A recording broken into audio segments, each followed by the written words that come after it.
Sir, Jaganmohan Reddy హయాంలో తిరుపతిలో కల్తీ జరిగిందని సిట్ నిర్ధారణ చేసి దాని మీద మీ అభిప్రాయం? అంటే కల్తీ జరిగిందని మీకు అది రిపోర్టులతో సహా విత్ ఎవిడెన్స్ తో సహా వాళ్ళు నిరూపించారు. కల్తీ జరగలేదు ఇదని కొంచెం వైసీపీలు మాట్లాడుతాం, దాని మీద మీరేమంటారు? అంటే వాళ్ళ పార్టీ వాళ్ళని వాళ్ళు సేఫ్ లో ఉంచుకుందామని చూస్తారు.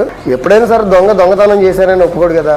కానీ ఆ దొంగతనం నిర్ధారణ నిరూపితమైనప్పుడే మనకి వాళ్ళు నోరు మూసుకుంటారు. కొవ్వు కలిస్తే ఏంటి, కెమికల్స్ తో చేసిన నెయ్యి లాంటి లిక్విడ్ అయితే ఏంటి, మహాపచారం చాలా ఘోరం చేసినట్లే కదా. 11 సీట్లు వచ్చి పక్కకు కూర్చోబెట్టారు. దొంగతనం నేను చేశానని ఒప్పుకుంటాడా? ఏ దొంగ ఒప్పుకోడు. వీళ్ళు కూడా అల్లింతే అల్లిపిల్లి చేసి మసిబూసి మారేడుకాయ రాసి దాన్ని అబద్ధం చేద్దామని చూస్తున్నారు. కానీ ప్రజలు దాన్ని గమనిస్తున్నారు. ఖచ్చితంగా దాన్ని తప్పు అని అందరూ కూడా విశ్లేషిస్తున్నారు.